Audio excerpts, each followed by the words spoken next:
Okay, hang on a sec.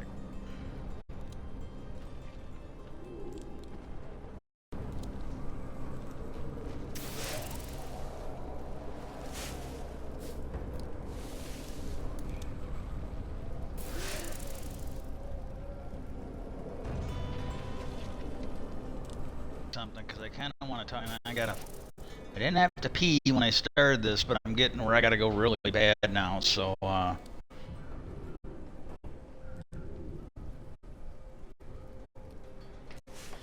want to check something because I noticed it was a problem yesterday.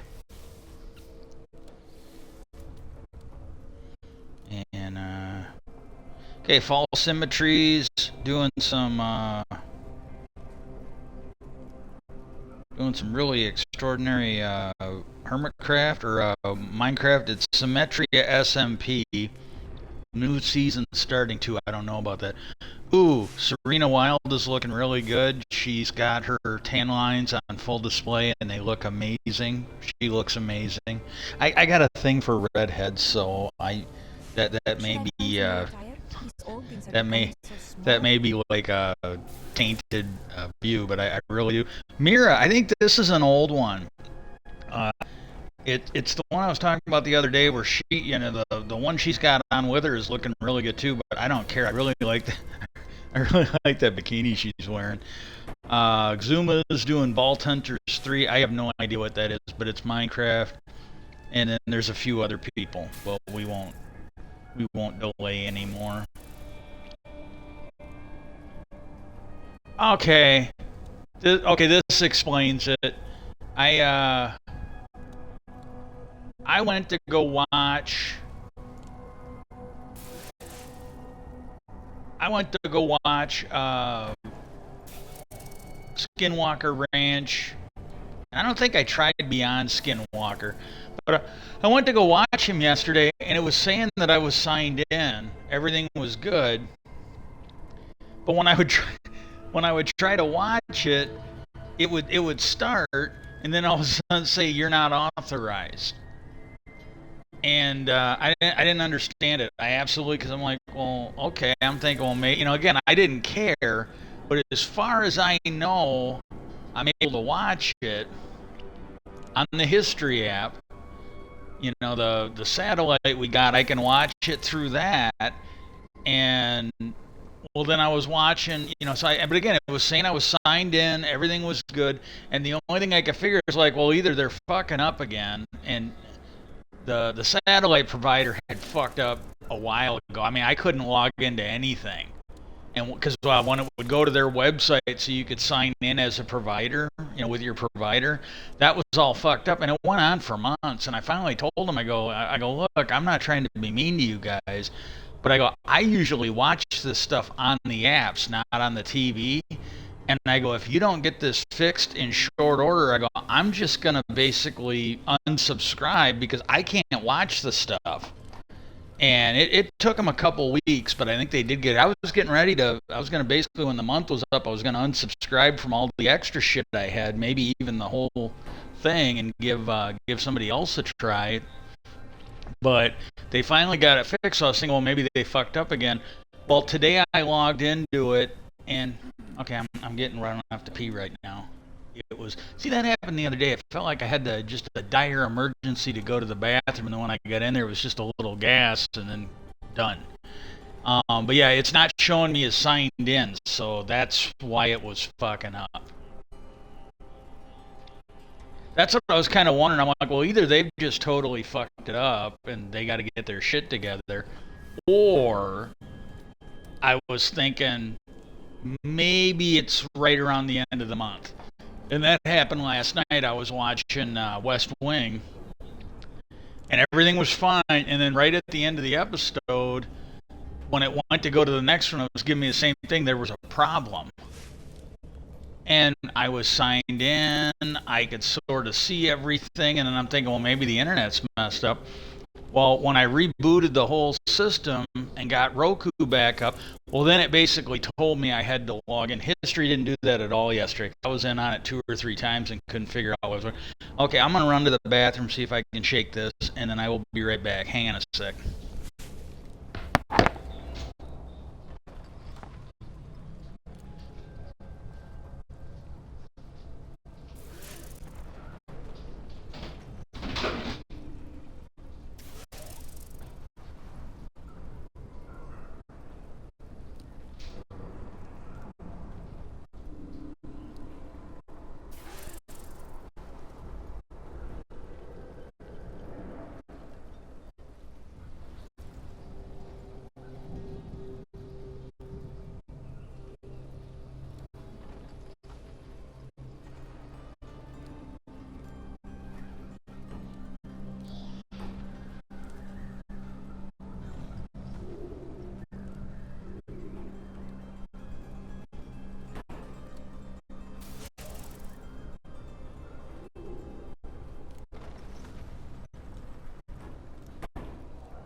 Okay. For this one here, I'm just going to be ranting. It's personal stuff. You may not want it. I just want it up there. I might put this on my personal YouTube. I'm not sure. Otherwise, I think just because with the equipment I'm working on, I'm not going to go upstairs and use my good computer for this. It's just I've fallen under far better circumstances than what I am currently in. So let me go check and see what I got. So I'm not going to go up there for this. Okay, 3. We'll go to 4. If we're not on 4, we'll go to 4 because I got 10 of these.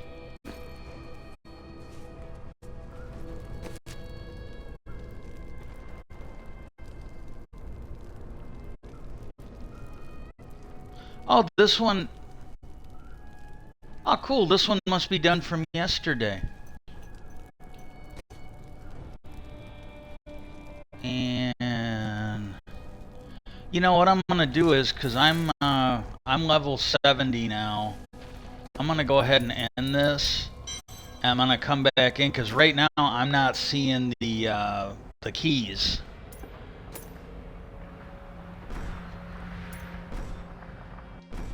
Expert.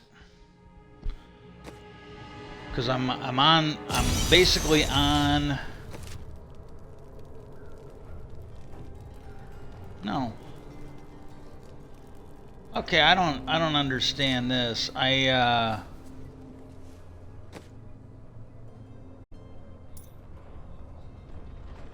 there's nothing for a keystone there.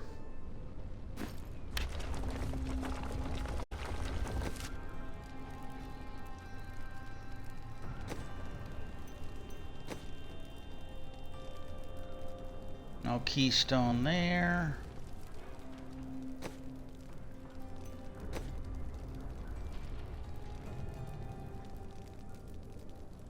I don't understand this. I should have access to the keystones now because I'm like level 70.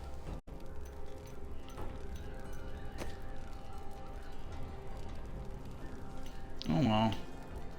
Oh, you know what? Maybe I gotta be a higher level because I haven't cranked this up to torment or anything.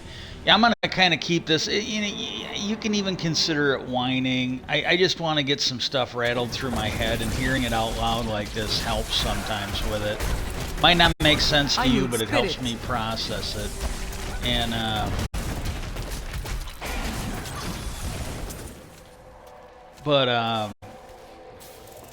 I got a thing the other day, and it set me off. And for anybody, I apologize. I really try not to do that on stream. But it started out okay, but as I got focused on it, and again, I might do it again, but if I flip out, when it gets bad enough, I'll end the stream, and then I'll come back and do Minecraft and talk about UFOs. I'm not sure. I don't have anything prepared. I might watch a couple, because I'm feeling better than I did yesterday. When I was here yesterday, I really did not feel good. And then, I don't know if it was during the stream or after the stream, and it wasn't the false alarm, but I actually went to the bathroom, and when I evacuated some stuff, it was about a half hour later, I started feeling better. So I don't know if it was diverticulitis, because they found that when they did a colonoscopy for me, or if I just had something in my system that needed to be purged. But shortly after that, I felt better. And I did. I felt better, but yesterday was just not good. I feel better today than I did yesterday. And I don't think I'm going to do it, but part of me kind of wants to go to the grocery store today, but I think I could wait until next week. If I don't go today, I don't think it's the end of the world. But I think I'm gonna wait, and then if I can go, I'll go Friday, and if not, maybe Saturday or something like that. But I might honestly wait. And then there was a Powerball winner. It was not me. So, you know, the powers that be, you know, human or otherwise, you know, if they really wanted me to quit talking about UFOs, they would have let me win that lottery. So they didn't, so I can still keep talking about lottery this year, or UFOs this year. Break beneath the endless tide. But I got this thing in the email, and you got to understand, I worked for General Motors. I was a member of the UAW for pretty close to 20 years by the time my health got bad and I couldn't work. And I just want to throw this out there. It's circumstantial at best, but you know, a wink is as good as a nod to a blind man, as Monty Python used to say. They tried to fire me. There was this religious nut in the HR department. I think her name was Teresa. And she, if I remember right, she literally told me that she needed to protect the good Christians from me. And she tried to fire me. Now, what I was told by my zone guy, who was my old shop chairman from when I worked in Wisconsin, she tried to fire me. She wasn't able to. And then it was shortly after that, and it took a while. It took years. But shortly after that, my health started getting bad. I lost my gallbladder, and I really don't know, but as far as I could tell, because of some of the other symptoms I had that vanished after I got sick and couldn't work anymore, I think that was because of me being exposed to something. I think it killed off my gallbladder.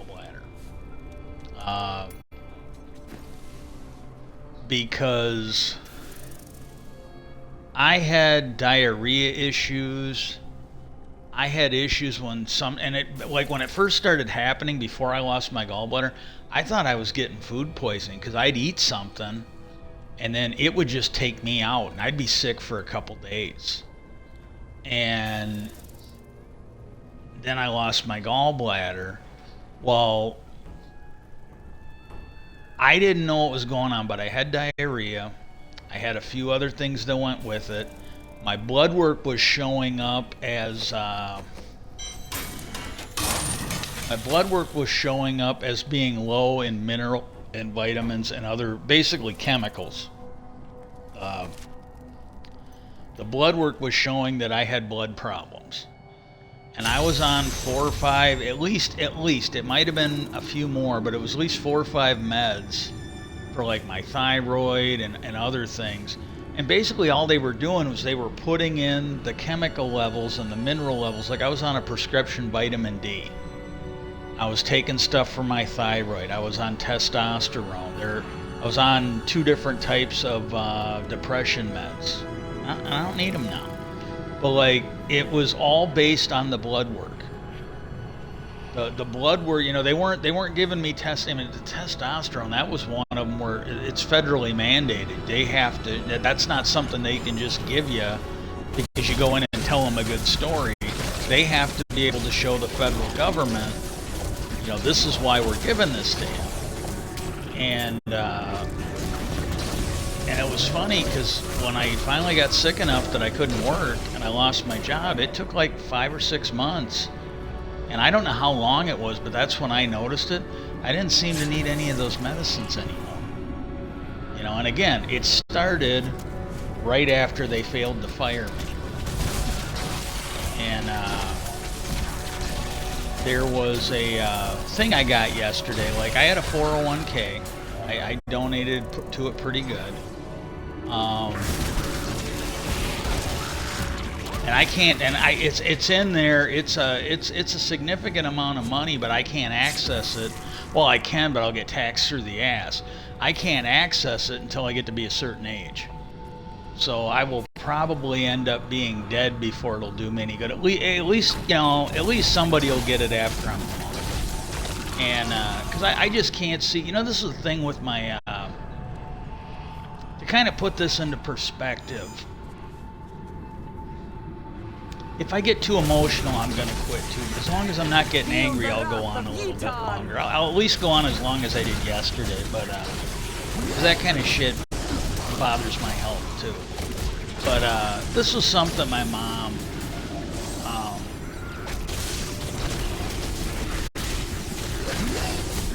she could have done chemo, but when they sort of suspected what it was, they found it, and again, God knows how long she had it, but they found it July 5th last year, I think.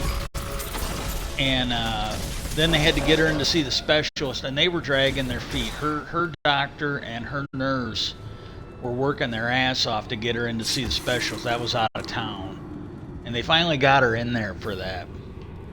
And because originally when they figured it out, they're like, and he ran some extra tests or whatever you want to, scans or whatever you want to call it. But the original plan was, well, they were going to put her on chemo, shrink it, and then they were going to go in and operate. Well, what they found was the cancer went right through a nest of blood cells, and they couldn't operate on it. It was inoperable because of where it was. And they told her they could do the chemo, and it might buy her some more time.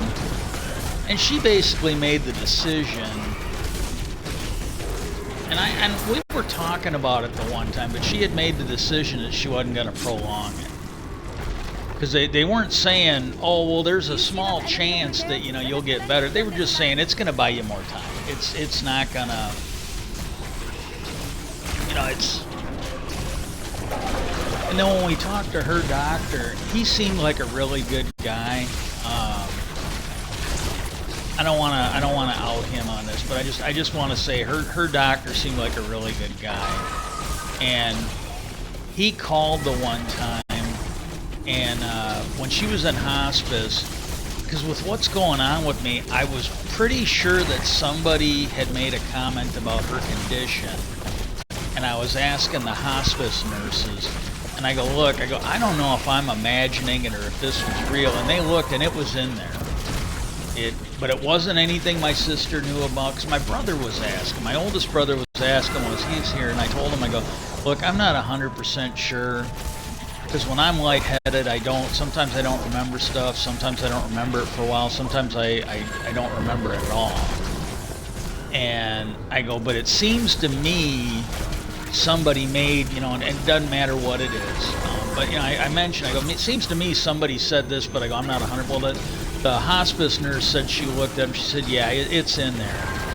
And what had happened was her doctor had called, I think, at night, and it was just me and her. My middle brother either wasn't here, or he was, you know, half asleep on the couch. This cannot be opened yet. But he must have called. I think that's what it must have been. He must have called and told me. Old Mom. Mom, as soon as he wanted to talk about what Mom was doing, she put me on, had me talk to him. And I told him, I go, she's kind of decided that she's going to go into hospice. And I go, I'm not fighting her on this. I go, she's of the opinion. It sounded like she was willing to do it when there was a chance that they could shrink it and operate on it. But when they said that all the chemo is going to do is just put off the inevitable, she can't see the point of bothering. And I told her when we talked about it after he, you know, because I think we talked about it after he was gone, after he ended the call. But he basically said that he had a fiance, or I think it was a fiance, not a wife.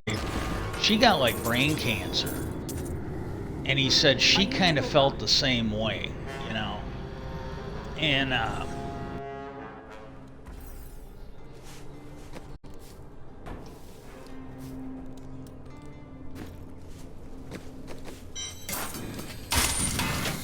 just let me get through this.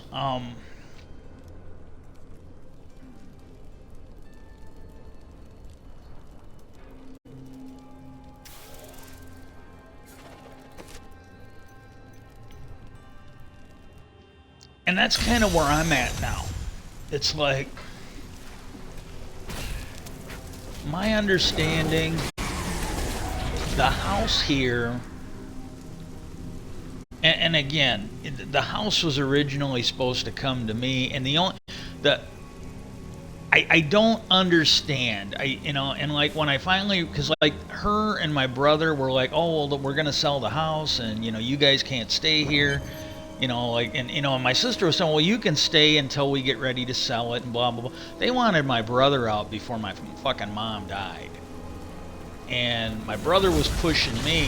He pulls me off to the side when this was when they were setting up the fucking will and the trust. They weren't going to go with the original will that had been there for 20 years. They had to suddenly change everything now that mom was sick.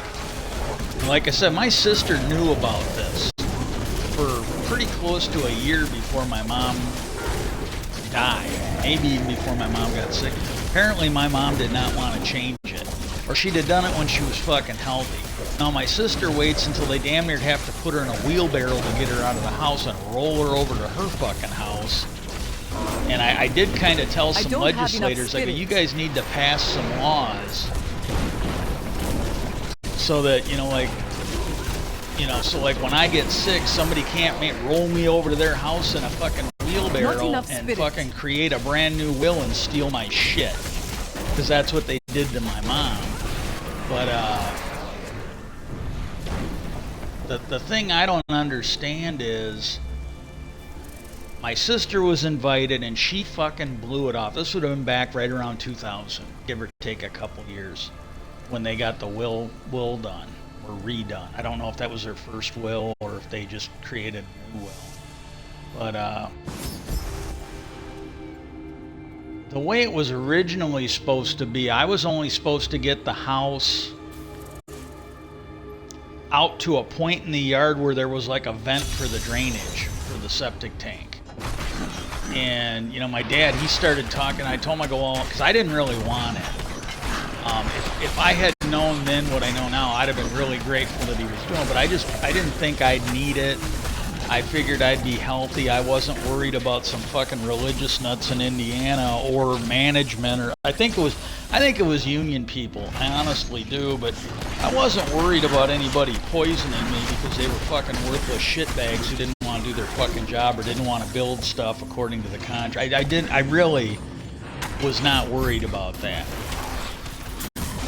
And I told him, I go, look, because I was doing a lot of stuff for him, and it's what he wanted. My mom was okay with it. And I told him, I go, well, you don't have to do it, but I go, if you're going to do it, I go, because I had basically fixed it up. Something had collapsed, and I put a new pipe in there so there'd be a ventilation for it. But I go, look, if you're going to do it, you got to leave me, like, the whole drainage ditch for the septic. And he goes, I'll give you a right away. I go, no. Look, you need to listen to me. Then don't do it. Because I go, you give me right away and you get the wrong person in there and they go in there and dig up the fucking yard, I go, then I'm fucked. Yes, I've got right away, but once they go in there with something and dig the whole fucking thing up, I'm fucked. And I go, I either got to fight it in court, the septic might not be working, and and he might not have the money to fix it, and if I want to get it fixed, I got to spend money I shouldn't have to get it fixed. So I go, I don't care. I go, if you're gonna do it, then fine, do it. But I go, either do it right or don't do it. And then my dad, he kind of like, oh, okay, that kind of makes sense. And the lawyer said, he goes, well, what is? I go, there's a big white pipe out there, and I go, that's the ventage. That's the vent for the septic. I go, it's an old thing. It's like 50 years old. They don't make them like this anymore. I think they're starting to now, or at least similar.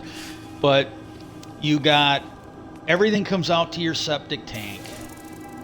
And then that goes off to what they called, some guy that I worked with told me about it because I was explaining it because I didn't understand it. And he goes, sounds like you might have an old dry well in there. And I go, what is that? He goes, oh, they used to do them like 50. He goes, I haven't seen one in years. He goes, I haven't even heard about anybody talk about one in years, decades. And I must try this somewhere else. But he goes, what they do is they, he said it's a dry well, and he goes, and then there's probably like a 50 or 100 yard drainage area from the dry well. I go, that sounds about like what we got. He goes, oh my God. He goes, you're giving me flashbacks on this. And so that was my understanding, that I was only supposed to have the property. It's like half the property or less. And this is the part I don't understand. I mean, just how fucking sleazy was my sister and my oldest brother, because, and they might not have known this, but I put money into this house when I was working, when my dad was still alive. And like them, this is nothing that, that they did on their own. Like them, I came and took care of the place, and I wasn't getting paid. Like when one of their kids came out and mowed, I mean, it wasn't probably as much as it would have been if you'd have hired somebody, but they got paid for mowing. When I came home, I did it for free. And I didn't really complain. The only time I complained is when my mom, and again, it was because she was starting to get sick. She bitched about some stuff, and I told her, I go, look, I'm doing the best I can. And I told her, I'm getting a little sick of you complaining about it. I go, if you want, I will sit in there like my other brother and do nothing. And you can come out here and you can go around and you can bitch to whoever you want about how the yard ain't getting mowed enough or all the other bullshit, and you can get somebody else to do it. Because I told her, I'm not going to keep doing this if all you do is complain, bitch, and moan. I'm just not. And my sister, then I told her to shut the fuck up. No. I'm not doing this. If she wants to fucking complain, she can fucking come out here and do this shit herself. If I'm doing it, then it better be appreciated. I'm not getting paid like your fucking daughter was, or any of the other bullshit. And I'm doing it for free. And and I've got health issues. You and your daughter don't really, my sister's fucking overweight and doesn't want to fucking get a job. I got real fucking health issues, as evidenced like when I broke my foot trying to go from the kitchen to the fucking porch. And I fucking had it. My dad was like this. You'll be nice to a point, but at a certain point, you're fucking done. And she kind of, my mom kind of snapped back to reality. She was out of it. And I really wasn't mad at her, but I told her, I'm the only one doing anything around here. Nobody's coming out here and helping me with the yard. I'm doing the best I can when I can, and I usually pay for it. My brother isn't doing a fucking thing. Nobody else from the family's coming out and helping me. And if I'm not being appreciated, fuck it. Somebody else can do it. I will just sit in there on my ass and eat like my brother does until I grow to be 300 fucking pounds. And she got real quiet. And there were things I stopped doing. There was all this extra shit that her and my mom were like, oh, well, you can do this, and you can do this, and you can do this. And a lot of it was keeping track of her blood pressure and some of this other shit. Well, then because I was doing it at breakfast. I'd get up and feed the cats. When she got up, if she was up and I was up, well, I'd take her blood pressure, I'd take her oxygen, and I was logging it in a journal. Well, she had pissed me off, and then she's like, oh, well, are we going to do this? No, Mom. I'm not doing that anymore. And I told her, you don't fucking appreciate the stuff I do, so fuck it. I'm going to start doing less. And I told her, every time you can fucking complain going forward, like, oh, well, the yard looks like crap, or oh, this looks like crap, or oh, this. I told her, every time you complain, I'm going to do less. Until I'm just like that fucking lump of shit in the living room that ain't doing a fucking thing. And she got real quiet because she knew I was done. It finally registered that, okay, maybe I went too far. Maybe I was a little fucking stupid on this. And this was like months before the hospice. Again, she was a little healthier then. If she'd have wanted to change things, she would have done it. They wouldn't have waited until she was she wouldn't have waited till she was delusional and fucking all this other bullshit. But I did. I'm just like, I'm the only one. And again, I can't do everything. I would go out and fucking do the sidewalks for snow and stuff. And sometimes I'd be out for 2 or 3 days. It would wipe me out. And then there was one time, again, this was when I think this might have been the last year my brother was here for a winter. Until, before he ended up in the nursing home briefly. But I went out and did the snow, and she was all mad, and she wanted me to go out and do the snow the next day. And I told her, look, either the snow ain't getting done today or you and Jesse are going to have to do it. And she got all mad, and I told her, I go, I'm not doing the fucking snow 2 days in a row anymore. I go, it takes too much out of me. I go, I'm still feeling it from yesterday. I go, it's not going to happen. I go, if you got to go to the doctor's office and you can't drive, I go, reschedule. I go, if he's got to go somewhere, reschedule. Or you get out there and you do it. I go, I can't do this shit multiple days in a row anymore. I go, you might have to wait 3 or 4 days before I'm willing to go back out there again. I go, maybe it'll melt by then. I go, I just physically can't do it. And then she again, you know, when you basically let her know, well, it ain't gonna fucking happen. And then eventually she grew up and she got over it. But it's like, I can't do this shit. And,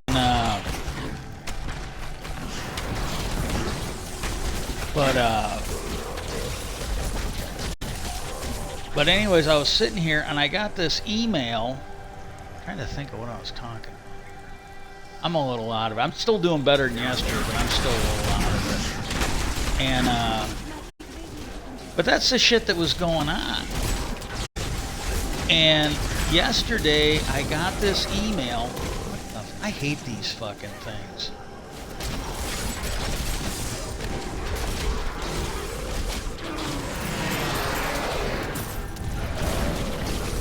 Oh, they're a health link. That's why these guys are such a pain in the ass.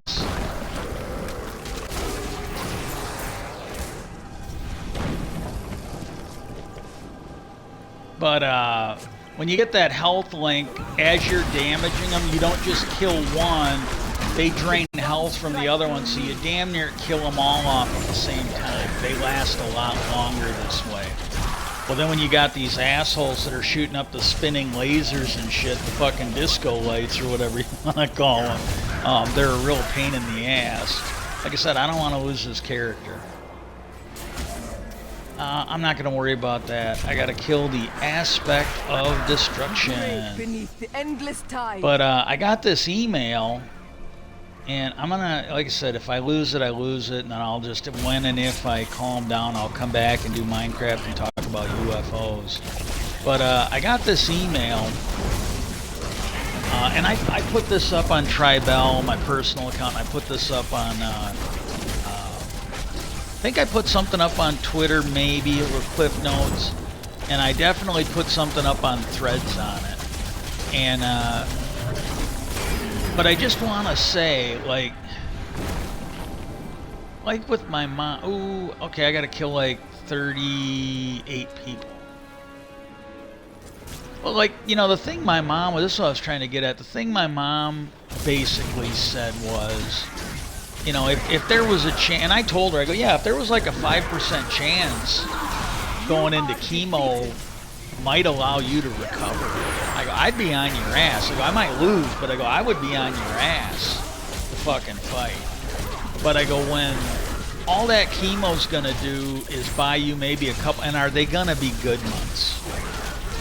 You know, are they gonna buy her, like, let's say they, like, and it was, they figured it'd be like, you know, 1 to 4 months or 2 to 5 months, something along those lines, you know. And, you know, which, hey, it was good. They originally thought she would last longer, but she went fast. She went real fast. It was scary. And your strength fails. But she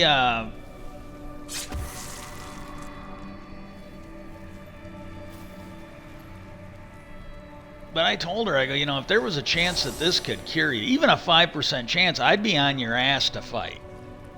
Because I go, we could all use you around. I go, me and Jesse. I go, I think Lauren, the kids would like you around, you know. I don't know about that, because it's like at a certain point when she was dragging her out of here to go meet with the lawyers, she came back the one time and Mom told me, but again, and I just wrote it off because I knew how she was. I did not take it that she was, you know, serious. I thought it was like, you know, but it might have been one of those clear moments she had.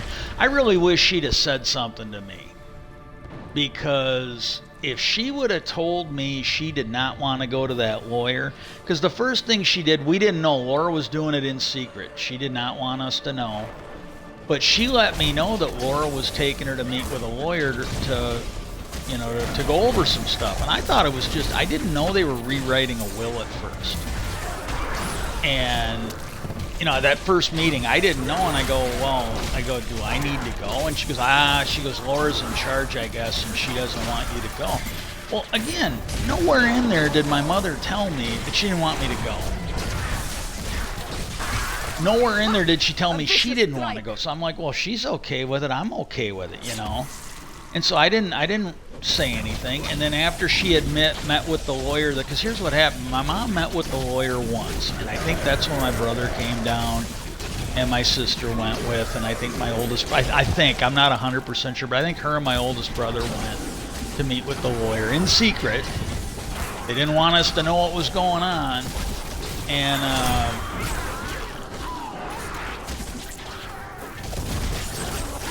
okay, good. I can leave. I got my loot.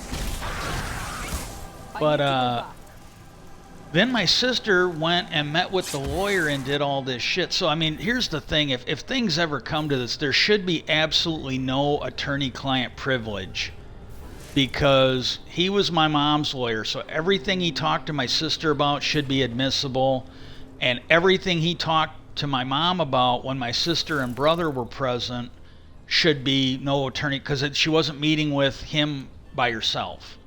So there should be absolutely no attorney-client privilege on any of this shit if it comes to that. And because I think that's how I think you have to meet by yourself with the lawyer. Well, most of this, my mom wasn't even there. They met with the lawyer, they set it up because she was in such bad shape. She was not competent. She couldn't handle it. And my sister went and met with him, and she was telling me all this shit. This is when I started finding out. Well, she started talking about putting everything in a trust. Well, at first it was for my brother, and I'm not gonna lie, because as far as I can tell, he's already pissed through. Like, I still got some of it. I just barely dipped into it now, like fucking 9 months later or whatever. But we both got, like the other kids, we got like a certain amount of money from an annuity, and he's already pissed through it. It's gone. I'm pretty sure it's gone. He was living really good and this is the thing. This is why she really, and I don't say that she didn't have cause for it, but like, you know, then she started talking about how my stuff would be in a fucking and I go, no, and I kept telling her, I go, look, I'm supposed to inherit the house. I go, don't put any of my bullshit in a trust. I go, you can do what you want to Jesse, that's his problem. That's not my fucking problem. But I go, if you put anything that's mine in a trust, I go, I'm going to consider it thievery. I'm going to consider you're stealing my shit, and I will deal with it appropriately. And this is the thing that I don't understand, you know, like when you talk to different people, like when I talked to the guy from the insurance company about her trying to steal our insurance policy, and he's like, look, that the way that was wrote up, that goes to you, and your brother's goes to him. Your sister has no right to it. And he said, he goes, it would be illegal for me to even talk to her about, I don't think he said anything about going, but he said illegal. He used it. He was very strict. He was very serious about it. He goes, it would be illegal for me to talk to her about that. And then when I was talking to the guy at Old National Bank, he doesn't work there, I don't think. He's with a financial company that is in there. Guy's name is Mike. Seemed like a really nice guy. He really did. Well, when I talked to him, because what happened, and it's a long story and I'm getting it out of order, but I was talking to him, well, it turned out like nobody knew about it at first. And then it was a couple weeks after I originally contacted Old National Bank for my share of the money there. I need spirits. And my sister showed up and she's like, oh, well, you've got an annuity, and I was the only one. I was the sole beneficiary. And I got a feeling if my sister had known about it, I might not have been or if it was something the bank could have done, I wouldn't have been the sole beneficiary. But the guy with the annuity, he was kind of like the guy at the insurance company, where, you know, he sort of mentioned, hey, look, I can't even talk to your sister about your annuity, or it would be illegal. And he was very serious about it. And I kind of mentioned to him what I understood was going on then, and he goes, well, you know, he goes, you should really get a lawyer. And I go, well, down the road, I go, I think I can get a lawyer once she's fucked up and put a lien on their fucking house and get the money back. That he goes, I think I can get a lawyer and go after their house. He goes, well, yeah, you should be able to put a lien on their house. Because, and again, I don't know if I'm right. I'm not a lawyer. He wasn't a lawyer, but he kind of mentioned under his breath, he's like, well, yeah, he goes, you might be able to put a lien on their house if what you're telling me is true. Because he said, you know, wills and estates and all, they don't cover what's in the bank. They don't cover, yeah, these little bastards got that fucking health link. Oh, maybe not.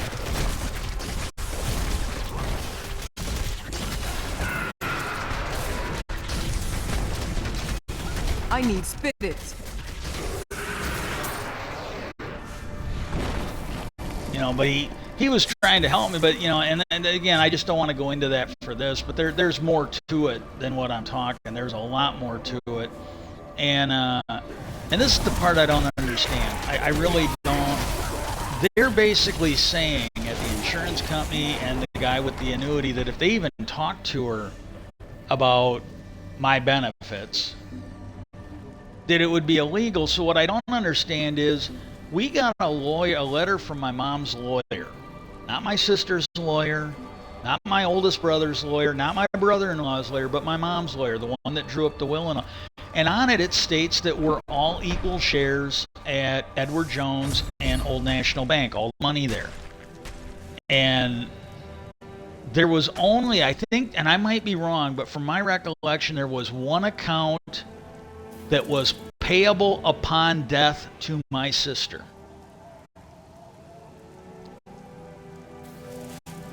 The rest of them should have been payable to all of us. So I got a feeling my sister probably rifled through those accounts. And you know, when you talk, as I talk to the president, I talk to the governor. I got responses from both of their offices. I talked to a deputy sheriff. And every one of them's like, oh, well, you got to get a lawyer. And I'm sitting there, what the fuck is wrong with these people? If I walked into somebody's house or if I walked into a fucking bank and I stole money, you know, if I just went in there and did it, I don't think that any of them would go to the bank or go to the brokerage or go to the person at their house and go, hey, I'm really sorry this happened to you, but you'll just have to get a lawyer because there's nothing we can do for you. And when you've got the guy from the insurance company, when you've got the guy from the financial company going, it would be illegal for me to even talk to her. Who are the fucking people that fucking cover these laws? I don't fucking get it. I literally don't get it. But so there should be money at that bank. And if Old National gave it to my sister, that's between them and her. They can go after her. They can sue her for that money. They should still be responsible for getting me my money, my share of it. And I don't know. I literally don't know. But and like the thing with Edward Jones, I think it's Edward Jones. The guy's name is Tom. He's over here on Court Street near a dentist's office by the Pizza Hut. But he at least reached out to me, and I'm just waiting until my foot gets better, because it's really hard for me to deal with shit. It is not ready yet.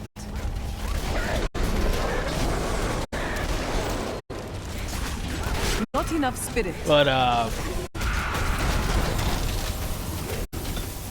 I didn't have to call him. And this is the thing I don't understand. And like the thing that really got me wondering about is when I found out that there was an annuity at the bank where I was the sole beneficiary.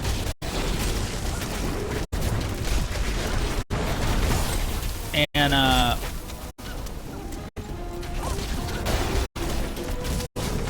that ability is not yet recharged. I don't have enough spirit. There we go.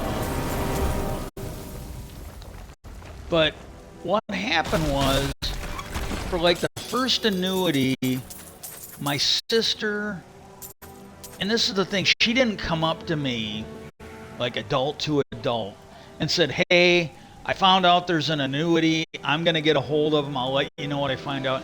She didn't let me know until she failed to secure that money. That's my opinion. I don't know for sure. But like she came and talked to me and she's like, well, there's an annuity, I guess, for all of us. And I got a hold of them. And even though I'm the executor of the will, they wouldn't talk to me. Well, I'm finding out now that the executor of the will does not have anything to do with financial institutions or insurance companies. You know, they don't. The will doesn't cover it. That trust doesn't cover it. That's my understanding of it now.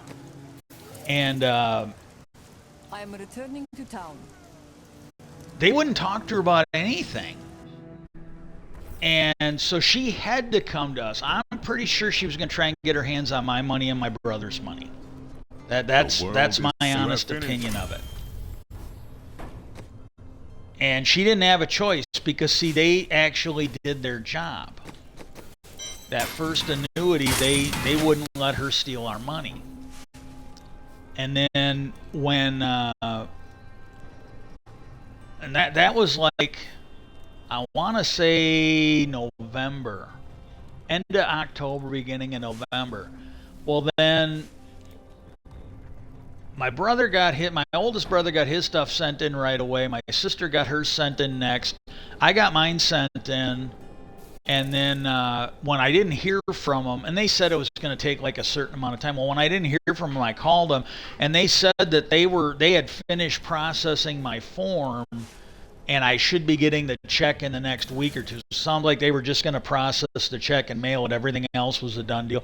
My brother's took some time, my middle brother, but he got his too. And then with Edward Jones, after they got done with that first annuity, she reached out to Edward Jones. Again, didn't tell us shit. And then she's telling me, she's like, well, I reached out to Edward Jones and he wouldn't talk. It sounds like he wouldn't even talk to her about her benefits. Just wouldn't. She reached out to him and he wouldn't tell her shit. Because she goes, well, he wouldn't even talk to me about my money. Well, that's telling me she didn't have any money. That's telling me she was not a beneficiary, or he likely would have talked to her.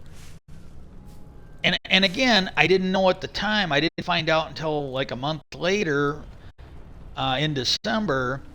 I didn't find out that there is an account at the bank or through the bank where I'm the sole beneficiary. So my thought is, well, okay, how many of these other accounts was I the sole beneficiary of? I don't know.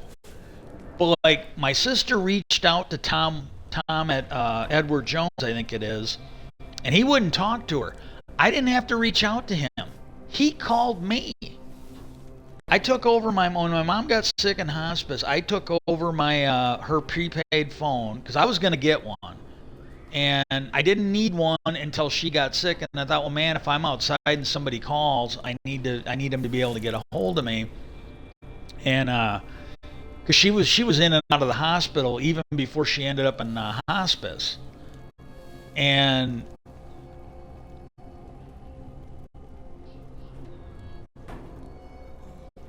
he reached out, and it was my mom's number, and it was him, and it showed up as him. And I told him, I go, hey, I apologize. I go, but when he called, Mom was already dead. Like, when she was talking to him and he wouldn't tell her shit, Mom was already dead.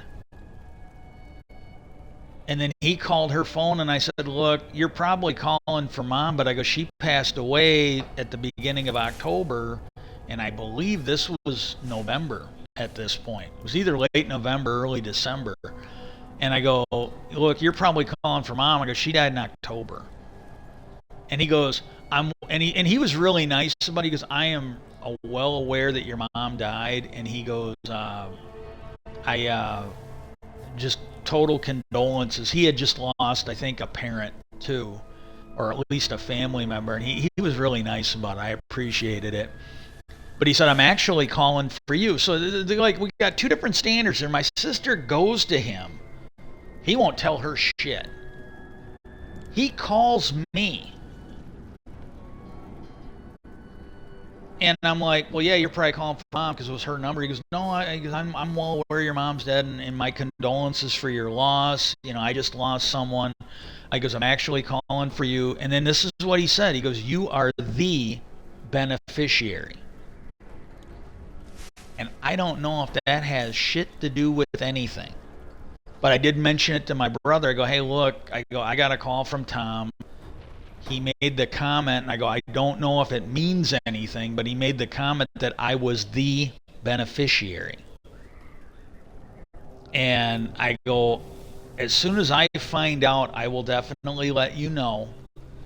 But I told him, I go, I don't know, but I go, I could see, because I go, I was involved later. But I go, when they first set that up, Dad and Mom, and most of it I think was Dad, I could see him setting it up with just me as the beneficiary because I was the only one living at home then. And I go, as soon as I know more, you'll know more. But I go, I think, and I told him, I go, with this, because this might have been December. But I go with, because I think we had found out about the trust at this point. And but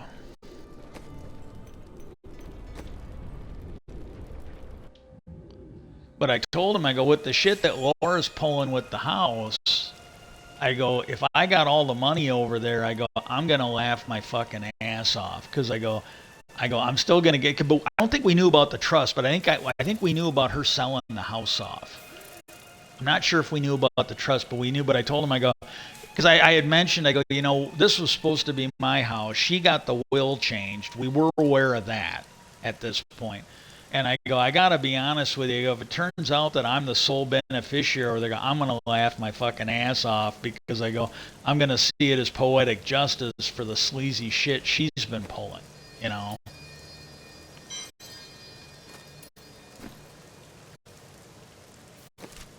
Yeah, I'm not seeing any. I'm wondering if this was something in an update where they nerfed it, because they don't have these. Either that, or I've got to be at a certain difficulty level. That might be what it is.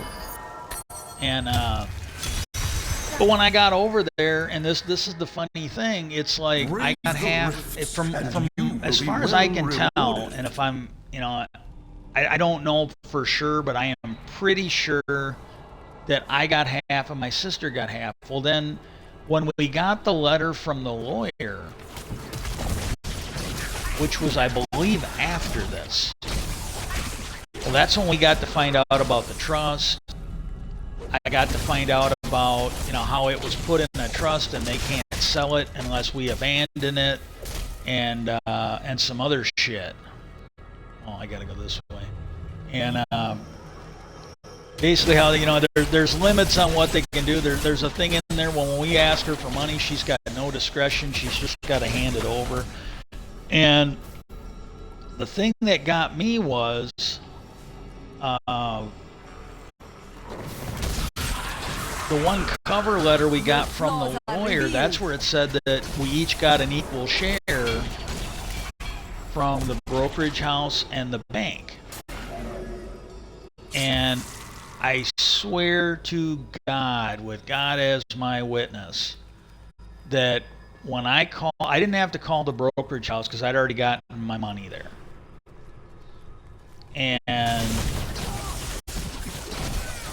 But with the bank, I called Old National and I told them, I go, yeah, I just got a letter from my mom's lawyer, and I go, it basically said that we all had an equal share in the money at the bank, and I go, I just want to know when I can come pick it up.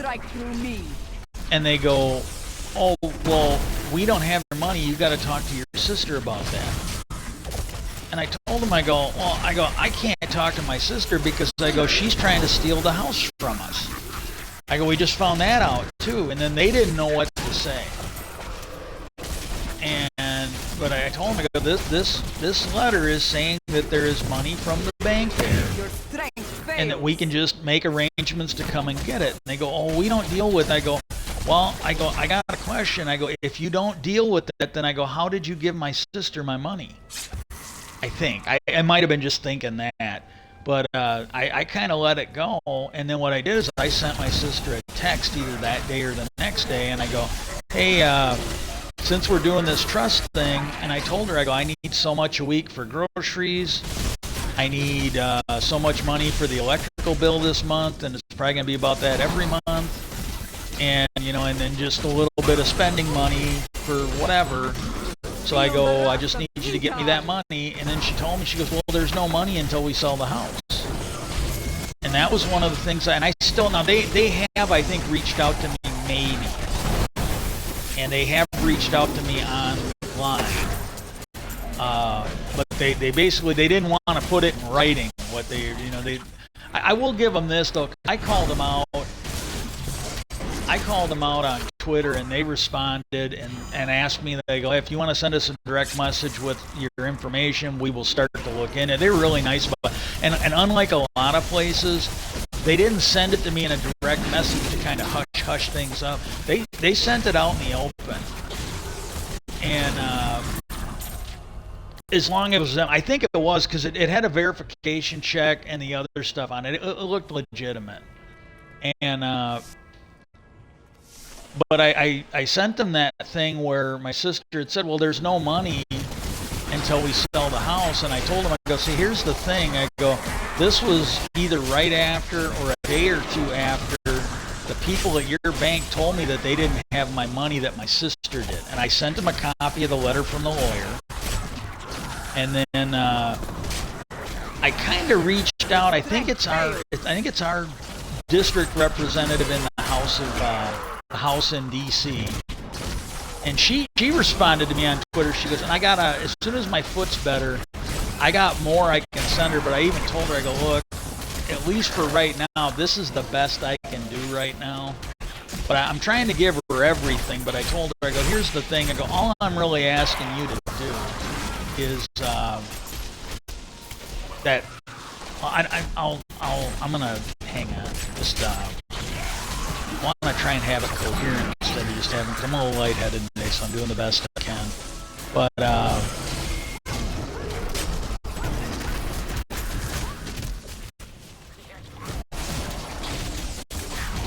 not enough spirit.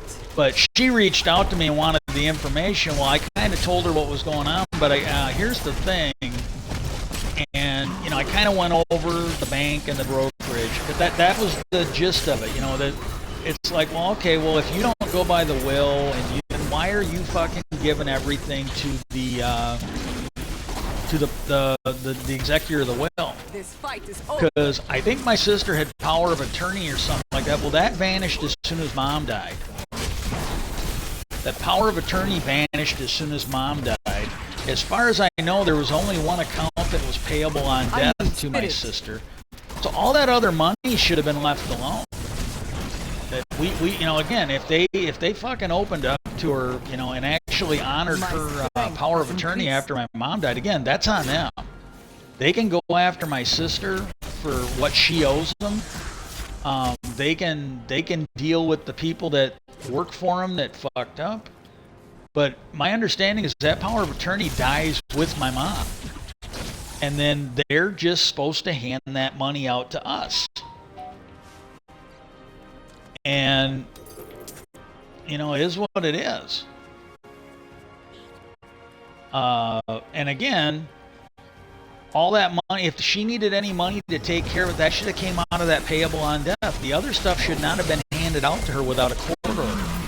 And the letter we got from the lawyer said that they didn't need to take this through probate.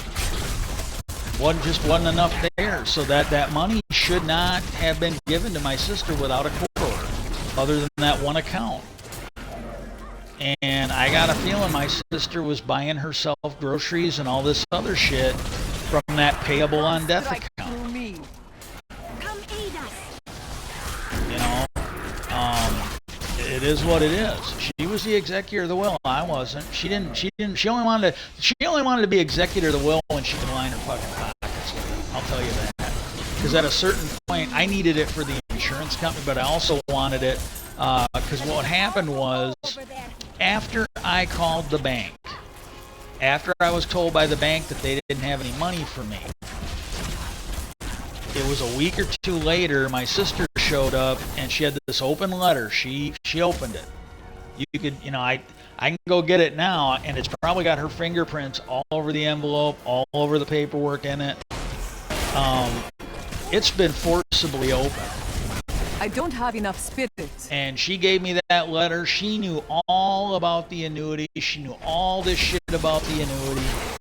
And she let me know that, and it was a total different story. Like the first annuity, oh my God, they wouldn't talk to me and they wouldn't tell me anything about it. I'm the executor of the will. They didn't, you know, they just wouldn't deal with me. I have no idea why. And it was, you know, and with the brokerage house.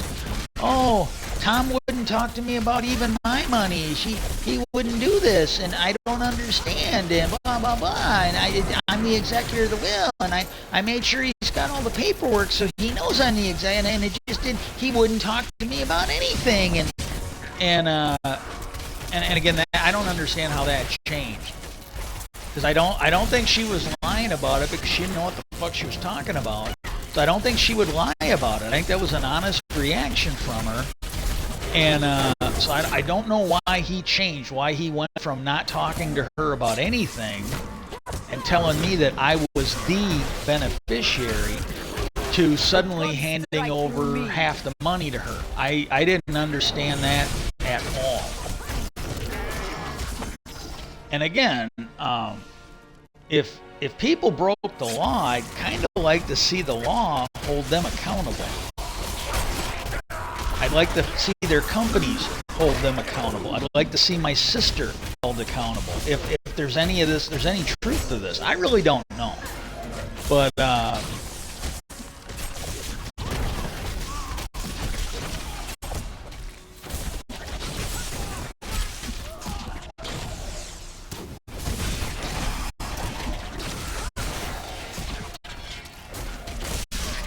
I went out and I met with the guy at the bank. Well, he wasn't there, and there was, I mean, I gotta say, the people at Old National, they have always been really decent, from what I could tell them, to my mom, and they were really nice to me that day, too. But there was all this paperwork in there for this annuity, and my sister let me know that I was the only beneficiary. My dad was the primary beneficiary, and then when he died, I became the secondary beneficiary. So this thing existed when my dad was still alive, or he wouldn't have been the primary beneficiary. And it ain't very much from what I can tell. And but I found out about this like a week or two before Christmas is when and that letter we got from the law, I think we got like the first week in December. There's a little more to this story I'm just not going to go into now because I want to get through it and then take a break and come back with Minecraft and talk about UFOs. I'm not kidding you. That one day I was talking about underground bases and this other shit, and it just suddenly started storming, and then when I quit, it stopped. And I'm thinking, you know, hey, if there's anything or anyone out there that doesn't, get me the fucking lottery. Get me a shitload of money from the lottery, and for the rest of the year, I will quit talking about I mean, seriously, I don't know, but it was just really weird.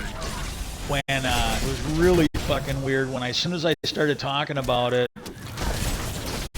the storm started, and as soon as I quit, right after that, the storm stopped. I'm just like, what the hell, you know? Oh my God, and hey, I like talking about UFOs, but you can buy me for the better part of it. I told him, I go, you'll have to cure me too, because, you know, I'll make the agreement, you give me the money, but it's like, here's the thing, if I get lightheaded, I ain't gonna remember I made the deal, and I'll talk about whatever I want. But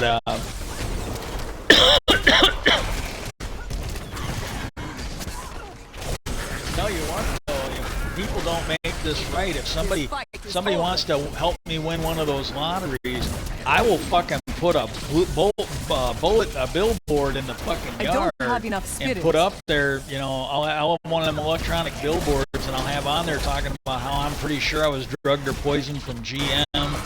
I'll have on there that, you know, hey, as far as I can tell, and I can't get any straight answers, my sister collaborated with somebody at Edward Jones and might have ripped me and other family members off, according to the letter we got from our lawyer.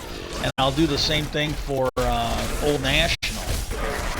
And I'll keep that up there until I am satisfied. I'll make sure it's written that, hey, this is what it seems like. I haven't gotten anything fixed, and I'll leave it up there. And the people up there, I just need to win the lottery. I guarantee you I will do that. I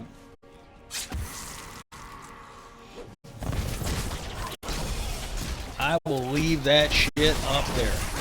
But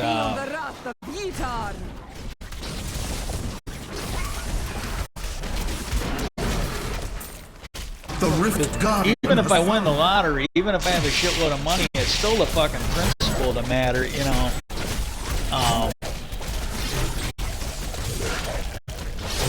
But that's the thing I don't understand. Like, I don't understand why. As far as I know, I was only supposed to inherit. Like part of the property. Why couldn't my sister and oldest brother have been happy taking the other part of the property, selling it, giving me my share of it, giving my brother his share of it, and each of them getting their share of it? Why did they have to do this shit? The only thing I can figure is that when it was drawn up, maybe my dad, after I was there, because I was there when they planned it, maybe my dad got a hold of them and told them, hey, you know what, just leave them the whole house. I don't understand why they had to be so fucking greedy and take the whole house, the whole property, and then try to steal it. Why couldn't they leave me the house and a little bit of yard here? Why didn't they sell the field, give me my share? Because with the house, the money, and my share of the field down there, I could have probably maybe, whether I got on Social Security or not, I could have maybe eked it out. Unable to work, I might have been able to pay the taxes, I might have been able to live on it for a couple of years until my Social Security kicked in. And then once my Social Security kicked in, whether it's SSDI or full Social Security, then maybe I could have eked it out for a little bit until I could actually draw on my 401k and that stuff. And it's just sleazy shit. I don't get it, because that's something that could have maybe happened. So I got a feeling either her and my oldest brother were just greasy fucking sleazy people, or maybe I got left, because again, that guy at Edward Jones, he made the comment, you are the beneficiary. And the only reason I remember this is because I was kind of shocked, and I mentioned to my brother, I might be the only fucking beneficiary over there. And I don't know. I literally don't know, but I just, there was a little fruity shit going on there.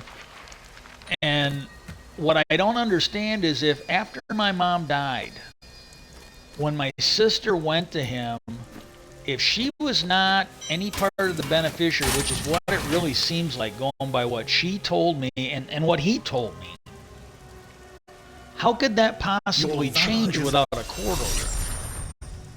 And the letter we got from my mom's lawyer is that the thing did not go through probate and that it didn't need to.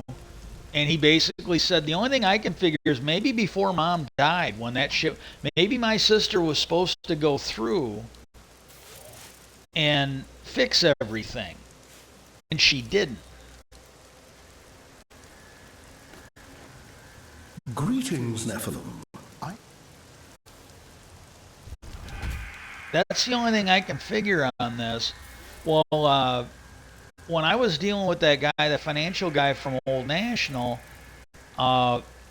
he got a hold of me and let me know that that annuity company, I believe it's in Texas, they're refusing to pay it out.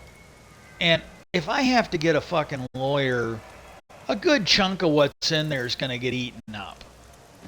And so I reached out to my representative, I believe in D.C., and I don't know her. She seems like a really, but I kind of told her what was going on, and I go, look, I go, from what I'm hearing from Old National, the guy named Mike, who's the financial guy there, I go, I don't think he works for Old National, but works out of it. He's got an office there.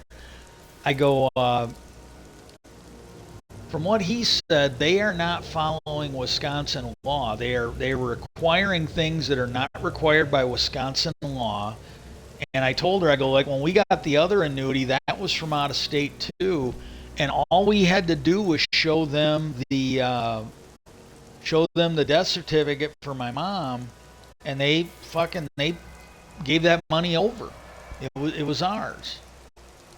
And I go, this one here, my dad was the primary beneficiary. I go, my understanding is I was the secondary beneficiary, the only one.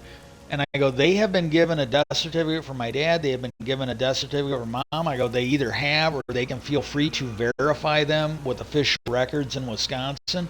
And I go, the way I'm understanding it, I filled out everything correctly, because what I did is he filled out part of it, I filled out the rest of it, and he went and looked it over. I turned it back in because he said, well, you can either mail it in or you can bring it out to me and I'll double check it. And he goes, I'll let you know if there's any problems. Well, I took it back and they gave me a photocopy of it, or they copied it and gave me the original. I don't know which.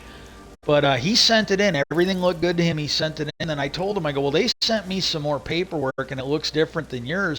He goes, well, if you don't mind, bring it out. And I go, well, when are you available? He goes, I'm available right now if you want to come out. So I went out because I was having a good day that day. And he looked it over. And he said, this is the same paperwork you filled out. He goes, they don't need this. He goes, I'm appealing it. But they are refusing. So I kind of asked the representative if she could sit there and maybe do something from her legislative office to fix it so this company can no longer do business in Wisconsin. Because I go, from what the guy at the bank is telling me, they are asking for things that they don't need. They're not required by Wisconsin law. And I go, everything he's telling me is they should just be handing that money over. And I go, fix it so they can't do business in our state anymore. And I go, maybe bring in some people, talk to them, have hearings, bring in people from Old National, and ask them why they don't quit doing business with this company in Texas. If this is the way they want to act, and I go, and another thing is, see if you can find some way to force them to turn over this one and every other existing open thing they have in Wisconsin to companies that will follow the law. And that's when she asked me for the information, and I gave her everything. I go, look, I'm just going to get you up to speed on everything that's going on, and I kind of told her about all the shit we just talked about, went into a lot more detail. And I told her, I go, this is the thing I don't understand. I go, I reached out to the president, and I go, he basically said, oh, well, you need a lawyer. And I go, she took our money. I go, I can either have a lawyer or I can have food. That's where I'm at right now.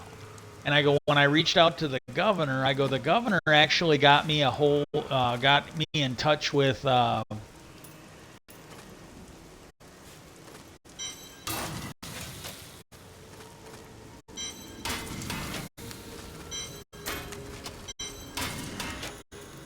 But when I reached out to the governor, he put me in touch with Free Legal Service. What's that? I go, he put me in touch with Free Legal Service, but I go, I completely get it. I go, they won't help me with her taking the money. They won't help with the banks and the other shit.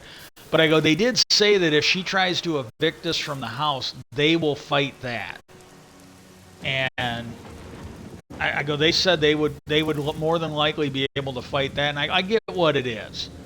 I go, it's triage. They can either, and I told that one girl the last time I talked to him, I go, look, I got money from the account, but I go, if I spend that on this, then I don't have money for food. I don't have money for the electrical bill. And she goes, and she seemed real sympathetic. She goes, I completely understand what you're saying. She goes, there's just nothing we can do. And I get it. They can either help me with this one issue of a thieving fucking family member, or they can help 50 people who need food and a home. And I completely get that. But the thing I told her, I go, I just don't get this.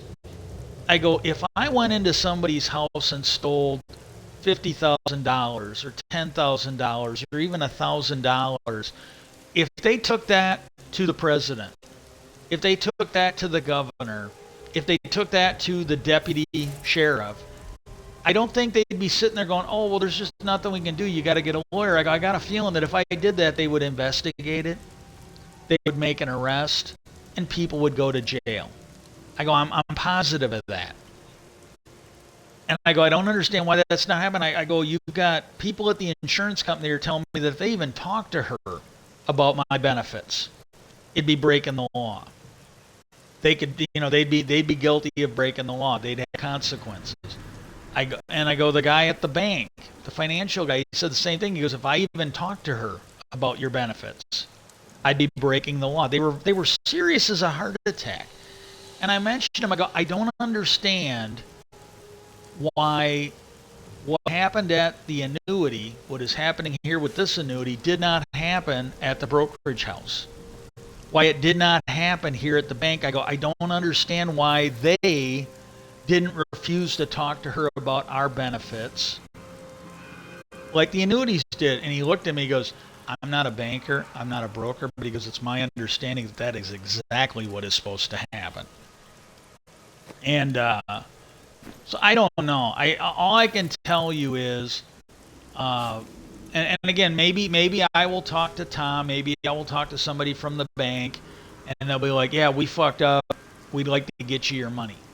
And that would be nice. And because I've had to wait this long, I really think that I should get something for pain and suffering. And I even told the bank, I go, hey, look, I go, if she fucked up, I go, if she broke any laws, if she did anything wrong, I go, you would be earning a lot of credit with me if you punish her as severely as you can for what she did. Because I go, as far as I'm being told, what she did is illegal. And I go, I don't care if it's criminally or civilly, but I go, if you can make her pay for what she did, I go, that would be great. Because I think with what my sister did, an example needs to be made so that other people can see it. Kind of like what we got with the president, but I think they need to make, and they probably won't. And if that's the case, then fine, pay me. But they probably won't because they don't want to make the bank look bad, or they don't want to make the brokerage look bad. But it's like the shit with the president. It's like on some level, publicly, you need to make an example of this, and send a message to all the other sleazy, worthless, greedy people out there that, hey, you can't do this. You just, and again, I don't know. I really don't know. But and this is what I told the representative when I reached out to her. I go, this is the thing I don't understand. I go, maybe what was said was not what was going on with the brokerage house with Tom at Edward Jones. But I go, it really seemed like she was not a beneficiary, and then suddenly she was. And I go, and nothing is adding up. I go, if at one point I was the sole beneficiary there, and I go, well, there's at least one account where I was the sole beneficiary, and I go, my question is, how many of the other accounts are like that? But I go,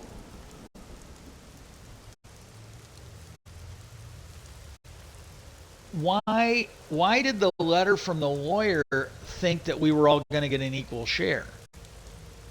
After he met with my mom, why was he under the impression that we were all getting an equal share? I go, something just ain't adding up. And I go, I really don't know, but something is just not adding up here.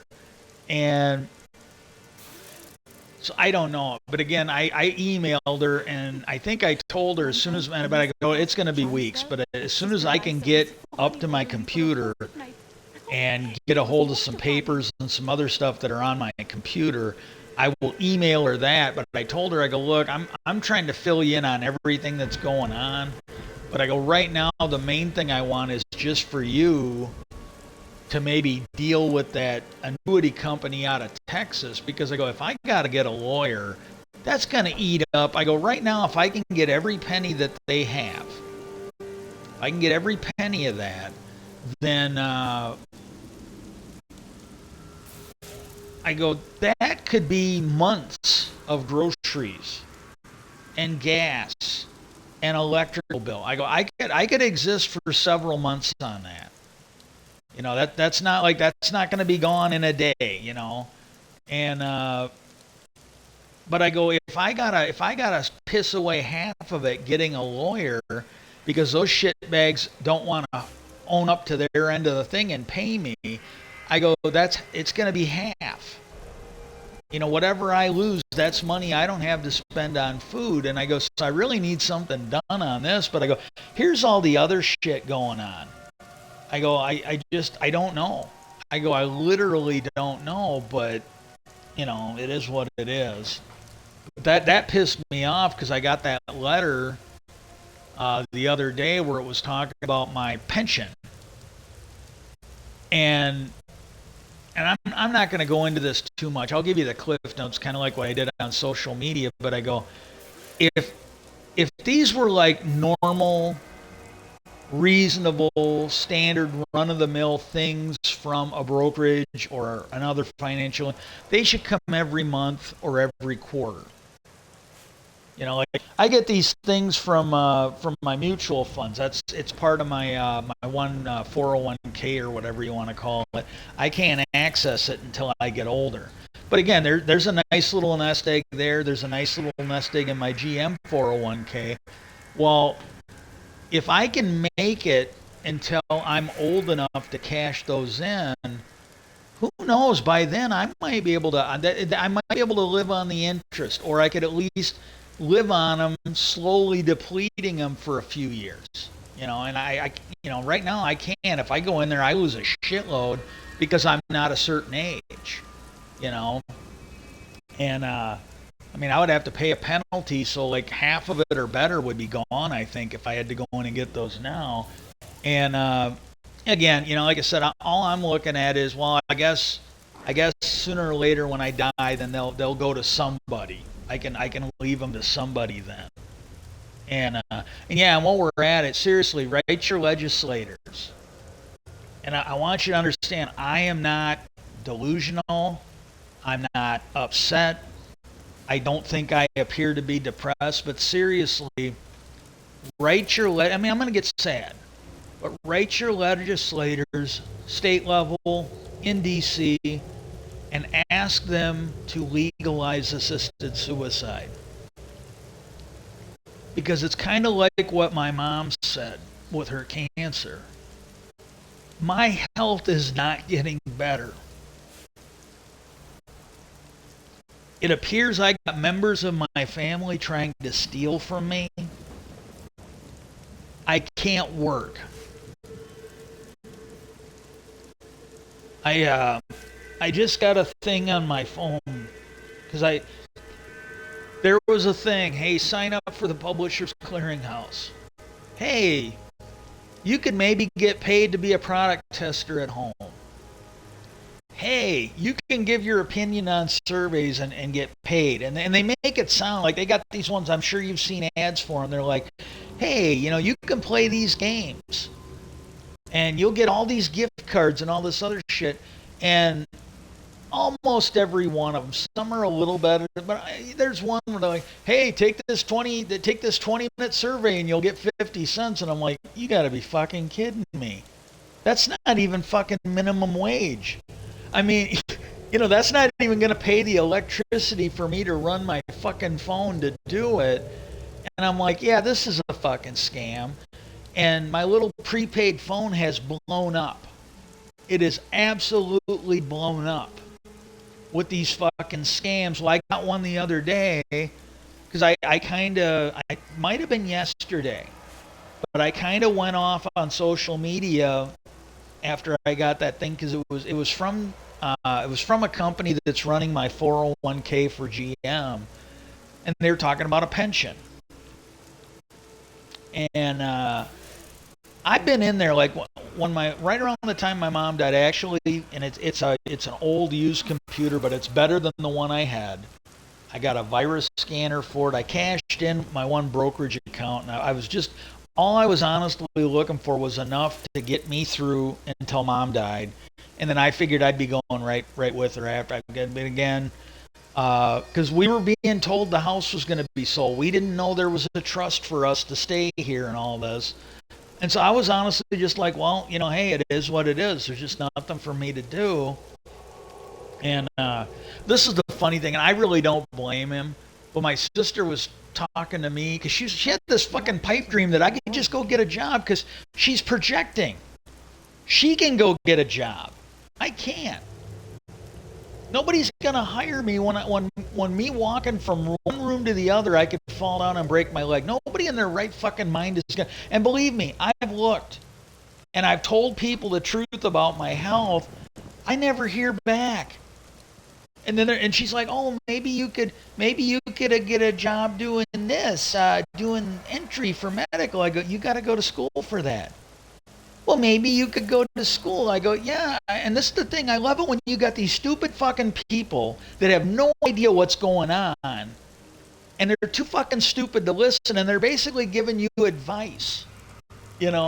I heard some MMA fighters talk about, it's like, well, yeah, you hear this advice coming from the audience. And it's the dumbest fucking shit you've ever heard. And I was watching one of the fights at Hooters when I was down in Indiana before it closed. And there was this guy, he was just going off on the one fighter. Man, he should do this and he should do that, blah, blah, blah, blah, blah. And I looked at him, I go, the view's probably different when you're not sitting at a bar in front of a TV and you've got that other guy trying to take your fucking head off. I go, I'm sure it looks a little. I go, yeah, you're pretty sure what was going on, but I go, when you've got that other guy shoving his fucking fists down your throat, and he got real quiet, and there were a few people at the bar that are just like, oh my god, and but I got this email from them, and they were talking about my we got updates on your pension plan, and I fucking lost it. I literally fucking lost it. And hang on. I really did. I fucking just snapped. When I got talking about it on stream, I went to shit fast. And again, anybody who's here, I kind of apologize for that. But I had looked on there before. And this is what kind of got me, because it's like, again, I'm sure I'm wrong. I'm sure I just massively fucking overreacted. But I just got to say that it just seems kind of funny because these things do not come every month. They don't come every quarter. They come at really odd times. And like, again, it's like when I could finally get online, they were a little different. But the stuff that came, they're like, oh, well, like this one here, oh, because I've been having these problems getting on Social Security and all this other shit. And I get this thing like, oh, we got updated information about your pension program. And I'm thinking, well, and again, it's probably something they send out to everybody that's more than like, I flipped out yesterday. I literally did. But there's some other stuff that, got to kind of ask about. And he named it the World Stone, and all of heaven swore to protect it. Why are they sending me shit about a pension? I don't have a pension. Why am I getting that shit? Well, again, it's the GM 401k for all the other UAW. There might even be management people in there. I don't know. But I just flipped out because I had gone in there, and this is the thing. When I went in there, they've got a listing in there for how much my pension would be. It's like $1,000. It's like right around $1,000 a month. And cat's lurking around. She won't come sit with me, but she's talking to me. And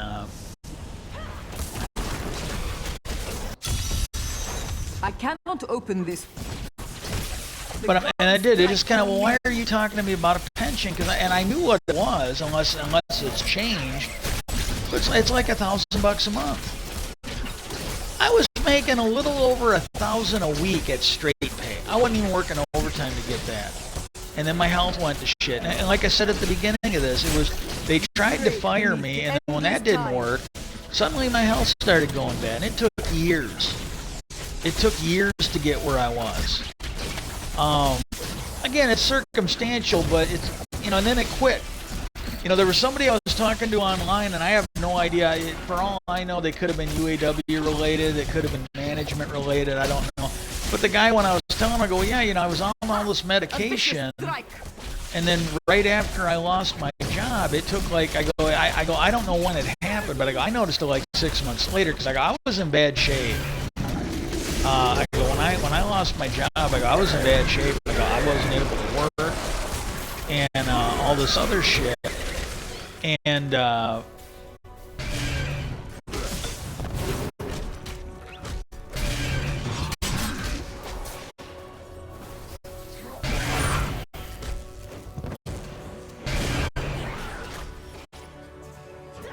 on, let me get through this.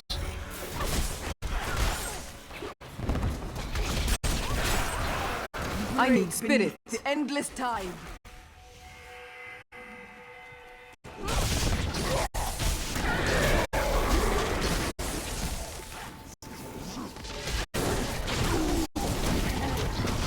And he goes, yeah, he goes, it's not proof, but he goes, it's not proof, but he goes, you were clearly.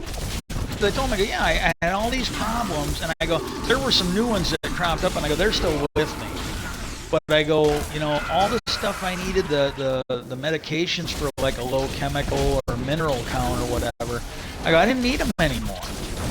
Because, you know, here's the thing, I was on that vitamin D, and again, I'm not a doctor, and they finally got me in to see, like, with the diarrhea I had, my doctor put me in for a colonoscopy. She was worried, as serious as it was, she was worried I had like cancer in the colon or something. Well, they found diverticulitis, but she told me at one point, she goes, I can't find any medical reason why this is happening to you. She goes, I'll keep working on it. She goes, I'll keep covering you when you're out of, and it just kept getting worse. But she goes, I can't find any, and she was a damn good doctor. She's one of the best doctors I've ever seen, let alone been under. And she goes, I can't find out what's causing this. She goes, there's nothing. And then when I started getting lightheaded and passing out, they sent me into the ear, nose, and throat doctors. Well, what they found was nothing. They couldn't find nothing, so they sent me to a neurologist. She couldn't find nothing. Well, then she sent me to a heart specialist, and I think he's kind of like House. He's like a diagnostician or whatever. He diagnoses stuff. And he figured out when he did, because she ordered up the tilt table test, and he ran it. And what they found was when I was like upright for too long, and if I get stressed out, it's the same way. If I get mad, it's the same way. If I do too much, it's the same. But if this one here, I wasn't even working. I was just standing there. Well, after so much time, I got my blood pressure dropped, and I just down, you know. They're like, I was strapped in so I couldn't fall. But they told me, they go, yeah, you became unresponsive for so many minutes. And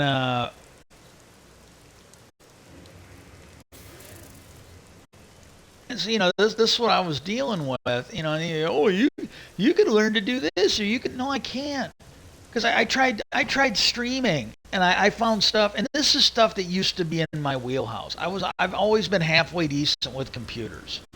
Might not be able to do everything, but there's a lot of shit I could do. Well, there's like simple stuff that I learned how to do. I'd read how to do it, I'd do it, and then like a week or two later when I needed to do it again, I couldn't remember it. And then a couple days later, I might remember it. Or I'd have to go and relearn it again. Well, you can't go to school and learn how to do something if that's what you're dealing with. You can't. I'm sorry, you just can't. But again, my sister, her only concern was, well, we got to get him out of the house. We got to get Jesse out of the house. And I got to put that stuff in my pocket, as much of it as I can grab. Well, that's not the way it's supposed to be working, as far as I can tell. But that was her thing. She didn't give a fuck about us. And as long as she waited to put Mom in the hospice, she didn't give a fuck about Mom either. Because Mom should have been in that hospice from the first time she was checked into the hospital. She had to go into the hospital because she passed out.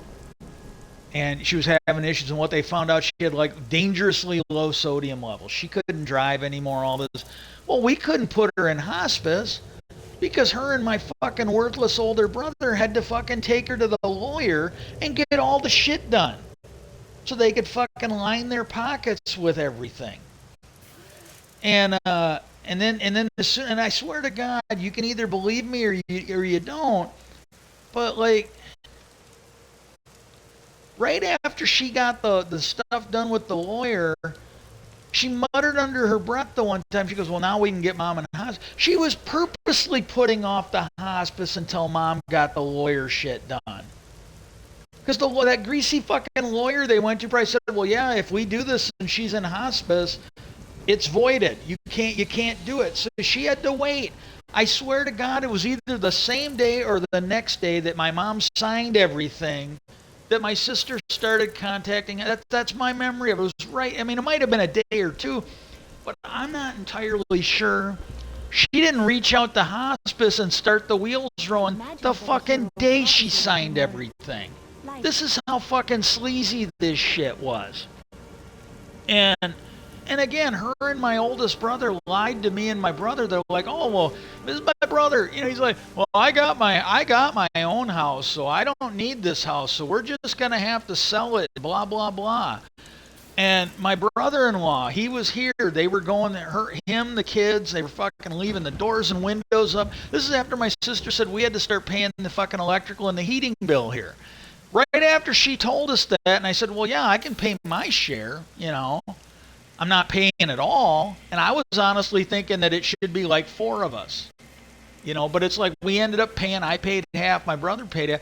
Well, as soon as we agreed to that, her and her fucking family come out here and start leaving fucking doors open, fucking opening windows, the fucking heater, the electrical heater, all that shit's just fucking going off. It's like, what the fuck or when the air conditioning was on. It's like, what the fuck is wrong with you morons?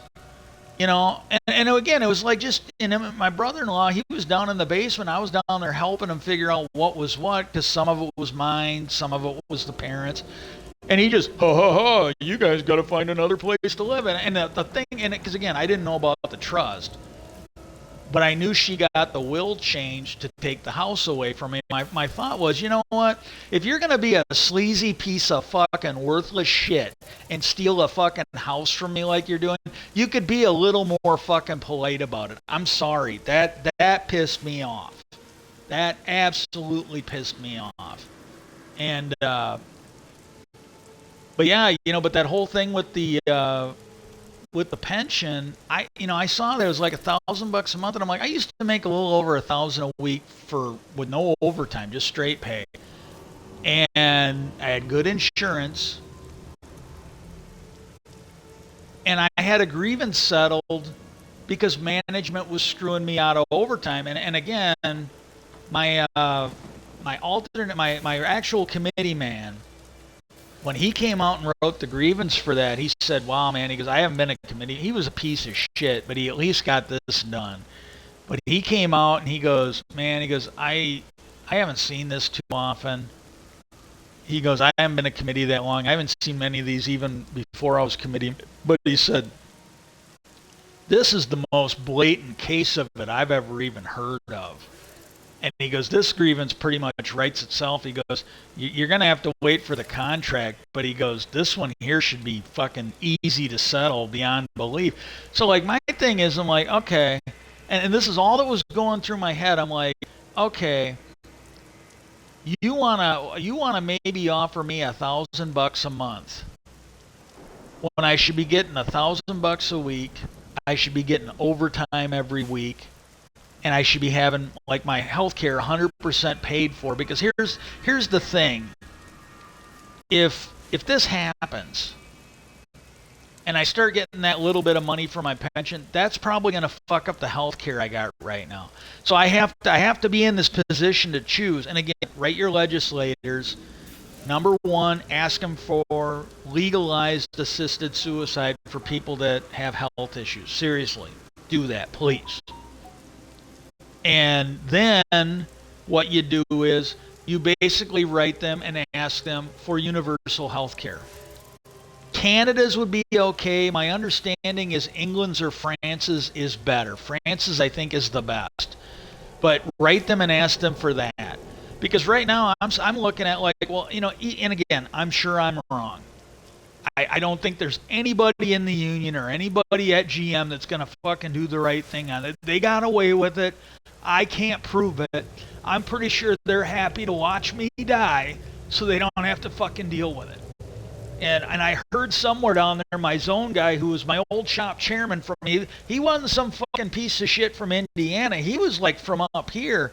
I heard through the grapevine that some of the stuff that happened to me before I took a cut in pay to get away from it, it was happening because he sold us out to keep his brother from getting fired. My understanding, this is what I heard. I don't know. I'm just going by what I heard. But apparently his brother got drunk and attacked somebody and they were going to fire him. Well, I'm sorry. I'm not fucking rehab.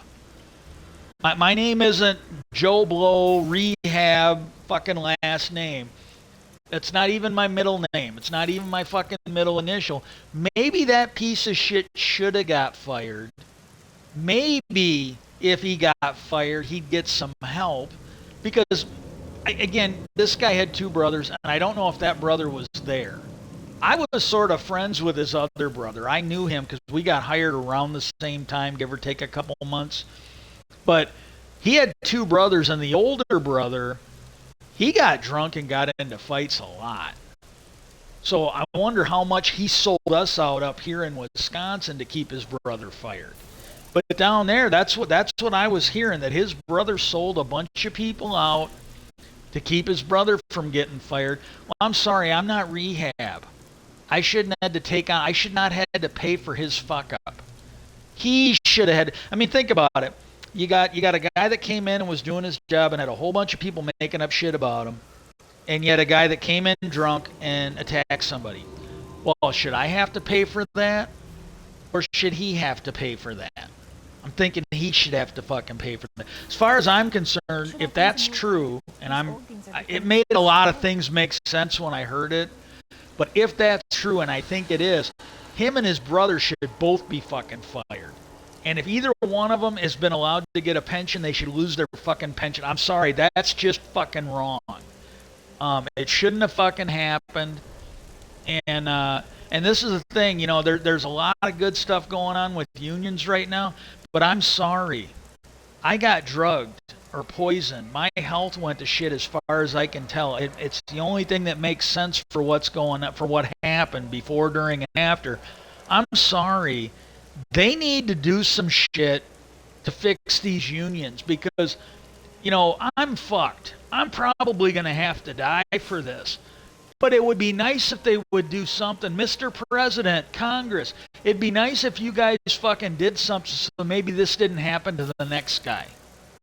I don't know what to say. I literally don't know what to say, but fucking A, man. And, but yeah, but I'm just, and the other thing is like, and this is just going through my head and it's probably all wrong, but I'm thinking, my God, if they think they're going to fucking throw $1,000 a month at me and no fucking insurance and think I'm going to be fucking happy, or shitty fucking insurance, and think I'm going to be fucking happy, not a fucking chance, man. Just not a fucking chance. And, yeah, I don't know. I literally don't know. Because I said, here's the thing, you know, the two things got to happen if you want that to happen. One, you got to hear what's wrong with me, because if I get lightheaded, I probably won't remember that I agreed to it. And then two, any type of a gag order like that for what happened to me needs to come with a shitload of money on it. So I don't know. Peace out, and I hope everybody has a good day.